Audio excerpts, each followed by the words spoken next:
Long before Shannon Sharpe's name started trending for all the wrong reasons, he carved out his legacy as one of the NFL's most respected tight ends. Known for his razor-sharp comebacks on the field and a sharp tongue off of it, Shannon's confidence was legendary, sometimes even intimidating. But that same bravado seeped into his personal life, especially his public comments about black women and money. He made waves with infamous remarks, pegging black women as gold diggers and acting as if anyone close to him was out to drain his wealth. Even his children were put on notice. Shannon set hard boundaries around his finances, refusing to bankroll his daughter's wedding, demanding she stick to a strict $30,000 budget for such a milestone event. Support in Shannon's world came with strings, and critics say a lack of empathy that would come back to haunt him. Those comments reverberated through his fan base, fueling online debates and social media arguments. Was Shannon protective of his hard-earned millions, or just proving he didn't trust or care enough for the people who mattered most? As his reputation took a hit, Shannon kept going, convinced he was untouchable. For years, popular voices in the black community sounded the alarm. Cat Williams, never one to shy away from truth-telling, joked that all it took was 2 weekends for the world to spiral. Monique saw the writing on the wall. She warned Shannon, publicly and privately, that his taste for women 36 years his junior was a recipe for disaster.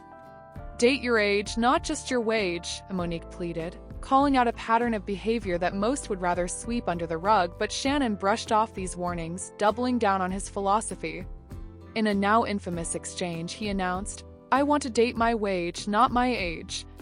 That phrase became a viral punchline, turning a private preference into public fodder. Every comedian, commentator, and social media personality had something to say. Shannon remained stubborn, convinced that money was enough to insulate him from fallout. Instead, every new relationship placed him closer to the edge. Monique's words, dripping with concern and experience, now sound prophetic. "You don't need number 26-year-old girl.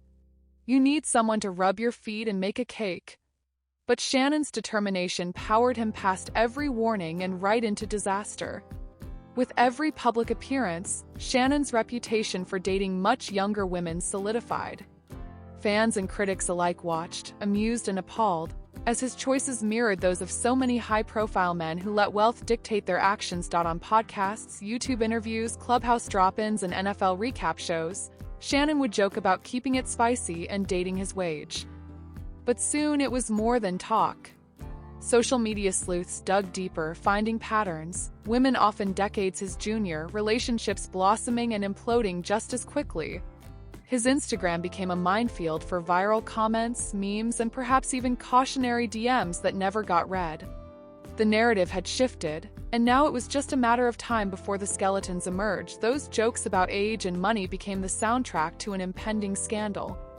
Wealth had become both weapon and shield, but everyone knew that even money runs out, or gets spent in ways you never expect. In April, the bomb dropped. Gabriella Zuniga, a social media starlet and OnlyFans model, hit Shannon with a $50 million lawsuit, alleging repeated assault, threats, and emotional manipulation since their relationship began. Details were shocking. She claimed Shannon had become controlling, demanded a say over her body image, and shared private content she sent him with his inner circle. Despite her protests, screenshots, voice memos, and chat logs became ammunition. The internet swept up Gabriella's story, dissecting every detail. Supporters rallied, haters trolled, but the consensus became clear: Shannon had crossed the line. His attempt to spin the case as a shakedown only fueled public outrage, especially after he named Tony Buzbee, the lawyer responsible for targeting giants like Jay-Z, as the mastermind behind his current crisis. Shannon's defensive statements went viral. "Tony Buzbee targets black men," he insisted, claiming a sex tape would soon surface to paint him as a villain.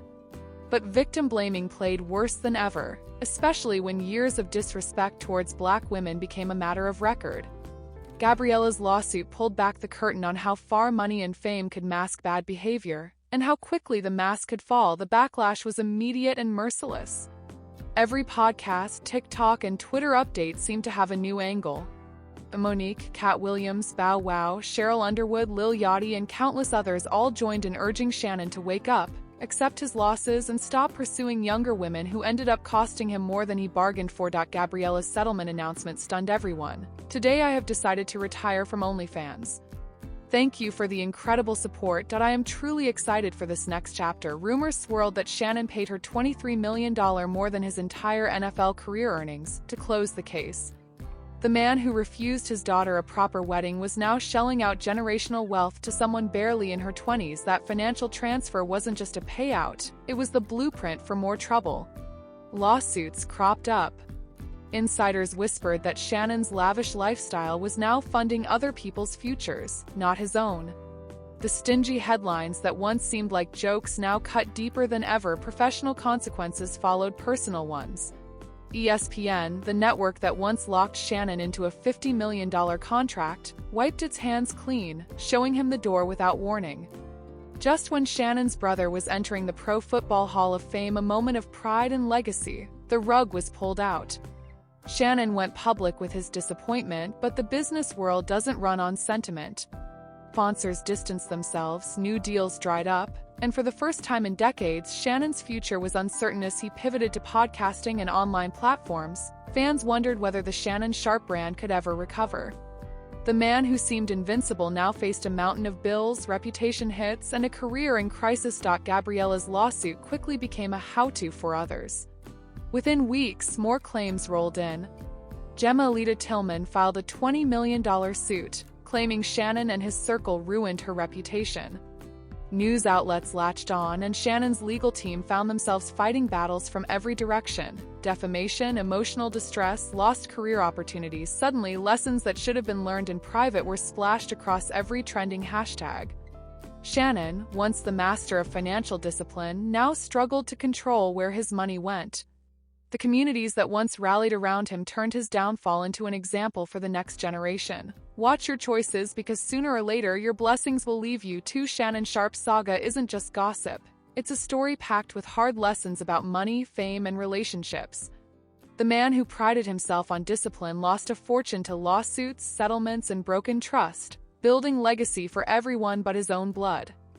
No amount of athletic talent or media charisma could erase years of disrespect, ignorance, or complacency. And all the warnings and Monique's advice, Cat Williams' jokes, every meme and online roast came to fruition.